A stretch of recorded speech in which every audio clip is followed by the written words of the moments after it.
Hi, welcome back to my channel. My name is Molly and I mainly do mental health videos, but sometimes I do lifestyle videos as well. And today I am going to be discussing 6 signs that you are not crazy, but in fact might have been through some trauma or have been traumatised at one stage in your life. Now, I like to keep these videos quite short, so if you do like this video style or you've got any other topics you'd like me to discuss, please leave them in the comments down below. And please like this video and subscribe if you haven't already. I would love you to join the family. But for now, let's get on with it.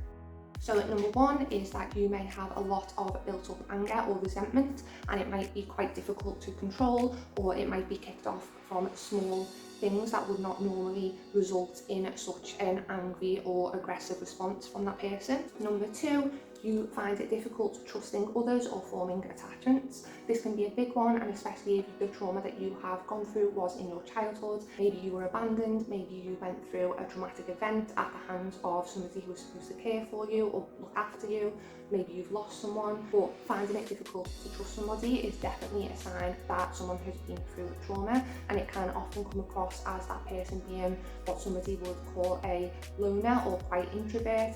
And it can seem from the outside as if that person doesn't really want to make any friends, and it normally isn't to do with that. It's normally down to the fact that that person has been through an awful thing at the hands of somebody else, and they then have issues trusting in anybody else because of the result of what happened before when they have had trust in people. Number 3, you show signs of self-destructive behaviour. Now, this is often seen in victims of trauma, and it is because either that person doesn't feel that they deserve to have nice things or to go through nice experiences, but it can also be because the person is anticipating that something will go wrong, so before it goes wrong or something bad happens, they will sabotage it themselves.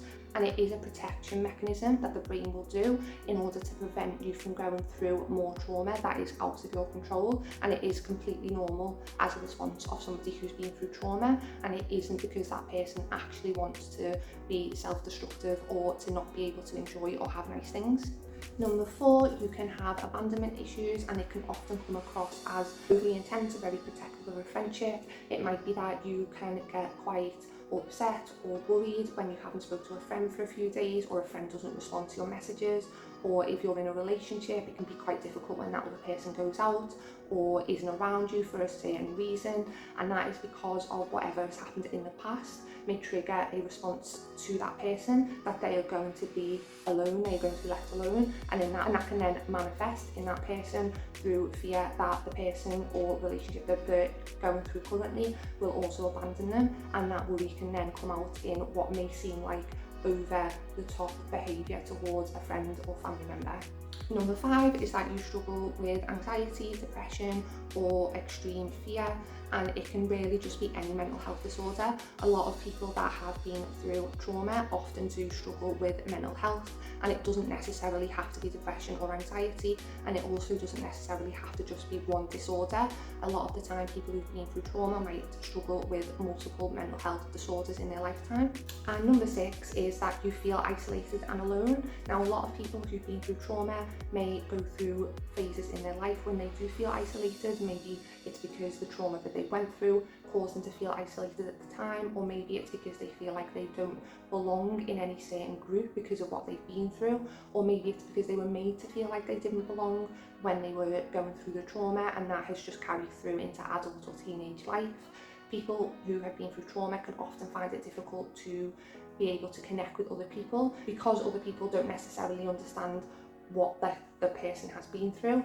A lot of the time people who've been through trauma often do worry that they are not going to be able to connect with other people because that other person won't necessarily understand what they've been through, and it can end up making the person who's been through the trauma feel quite isolated, and again they can then be considered loner. And again, the person might come across as withdrawn or not really engaging in a social setting, but a lot of the time it's just because they are struggling to find that connection with people, or struggling to find somebody that they feel would understand the struggles that they've been through. Okay, so that's everything that I wanted to talk about today on this topic. Now, do you feel like I have been describing yourself, or do you feel like you've struggled with any of the topics that I have discussed today? Please do get in contact with your doctor or your healthcare provider. I do understand that it can be difficult going and asking for help, but the best thing to do is ask for help, because then they can see exactly what it is that you might be struggling with and why, and then only then are you able to get the treatment that you need and deserve. So please do get in contact with a doctor or a mental health practitioner if you are struggling with your mental health and you feel like you may be going through trauma, and maybe could do with some trauma therapy, or just counselling can really help as well. Now, like I said, if you've got any suggestions of other topics that you would like to hear about, then please leave them in the comments down below. Please like this video if you enjoyed it, and subscribe if you haven't already. And wherever that you are, I hope you have a lovely morning, day or night, and I'll see you again next time. Bye!